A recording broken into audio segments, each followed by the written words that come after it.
ವಾದ ಪ್ರತಿವಾದವನ್ನು ಆಲಿಸಿದ ಬಳಿಕ ನ್ಯಾಯಾಲಯ ಆರೋಪಿ ಪ್ರಜ್ವಲ್ ರೇವಣ್ಣ ಅವರನ್ನ 6 ದಿನಗಳ ಕಾಲ ಕಸ್ಟಡಿಗೆ ಒಪ್ಪಿಸಿದೆ. ಇದರ ಬೆನ್ನಿಗೆ ಆರೋಪಿ ಪ್ರಜ್ವಲ್ ರೇವಣ್ಣ ಅವರನ್ನ ಕೋರ್ಟ್ ಆವರಣದಿಂದ ಸಿಐಡಿ ಕಚೇರಿಗೆ ಕರ್ಕೊಂಡು ಹೋಗ್ತಾ ಇರುವಂಥ ದೃಶ್ಯವನ್ನ ಕೂಡ ನೀವು ಈಗಾಗಲೇ ಗಮನಿಸಿದ್ರಿ. ಇನ್ನು 6 ದಿನ ಹೊಳೆನರಸೀಪುರ ಕೇಸಿಗೆ ಸಂಬಂಧಿಸಿದಂತೆ ಆರೋಪಿಯನ್ನು ವಿಚಾರಣೆಗೆ ಒಳಪಡಿಸಲಾಗುತ್ತೆ. ಹೊಳೆನರಸೀಪುರ ಕೇಸ್ ಯಾವುದು ಅಂತಂದ್ರೆ ಪ್ರಜ್ವಲ್ ರೇವಣ್ಣ ಅವರ ಮನೆಯ ಕೆಲಸದ ಮಹಿಳೆ ಕೊಟ್ಟಿರುವಂಥ ದೂರು.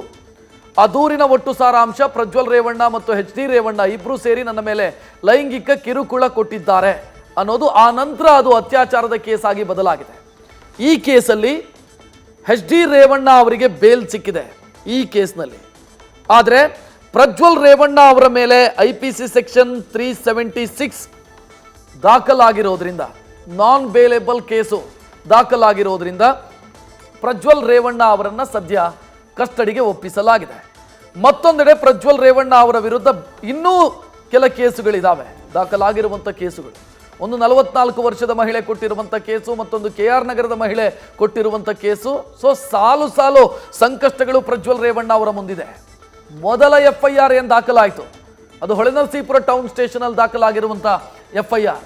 ಆ ಕೇಸಿಗೆ ಸಂಬಂಧಿಸಿದಂತೆ ಈಗ ಅವರನ್ನ ಕಸ್ಟಡಿ ಕೊಟ್ಟಿರೋದು ಮತ್ತು ಆ ಕೇಸಿಗೆ ಸಂಬಂಧಿಸಿದಂತೆ ಪ್ರಜ್ವಲ್ ರೇವಣ್ಣ ಅವರನ್ನ ಅರೆಸ್ಟ್ ಮಾಡಿರೋದು ಅಥವಾ ಅರೆಸ್ಟ್ ತೋರಿಸಿರೋದು ಆ ಕೇಸ್ನಲ್ಲಿ. ಇನ್ನೂ 2-3 ಕೇಸು ಪೆಂಡಿಂಗ್ ಇದೆ.